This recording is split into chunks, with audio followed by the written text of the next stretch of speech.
Welcome back to this final lesson where we're looking at complex sentences. So we have reviewed simple sentences, we have looked at compound sentences, and we've also looked at complex sentences. Now is the time for us to look at a thing called a complex compound.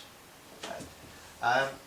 So a compound sentence, just to remind ourselves, a compound sentence is two independent clauses, two complete sentences that are joined together by and, but, or, yet, so. Yeah? Remember, these are both independent clauses, so they both contain subjects and verbs. Okay? A complex sentence, okay, contains at least one dependent clause. So we have the independent clause, the complete idea that stands on its own, plus a subordinating conjunction that gives us a subordinating clause, otherwise known as a dependent clause. Yeah? Okay, so a complex compound obviously is a combination of both of these sentence types. Yeah? And it may seem, you may think it's extraordinarily difficult to achieve this, but if you can write a compound sentence and you can write a complex sentence, then you can very easily write a complex compound, sometimes known as a compound complex. Yeah? I'm going to show you how. Here we have two sentences on the screen. Let me just make sure you can see these. Okay, so our first sentence. Most people voted against the idea because they felt it wasn't strong enough.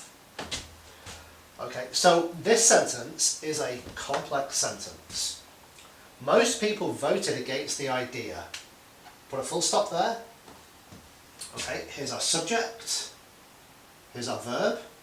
Full stop there. Most people voted against the idea. That is a complete sentence. It's the idea and the information is complete. Our subordinating conjunction because gives us more information and creates a dependent clause. Because they felt it wasn't strong enough is not a clause that stands on its own. Okay, so here we have, if we split, we have our independent clause and here we have our dependent clause. Okay, so that's our first sentence. Our first sentence is a complex sentence because we have an independent clause followed by a dependent clause. Let's take a look at our second sentence. They also believe that something needed to be done which we will discuss next week. So okay, this is a complex sentence. They is our subject, believed is our main verb.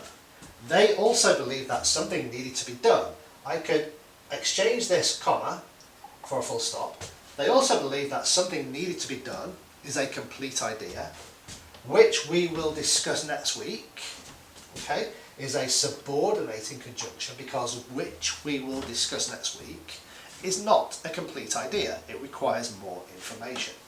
So here we have our independent clause and here we have our dependent clause, which is starting in this case with a relative pronoun. Yeah? So we have two complex sentences, but we want a complex compound. Now, how do you think we create a complex compound? It's simple. We have two independent clauses. This is an independent clause, this is an independent clause. Okay? Both have dependent clauses, but we have two independent clauses, which is a compound sentence. Okay? We just have to link them using a coordinating conjunction. Yeah? So in this case here, we just get rid of the full stop here, write the word but,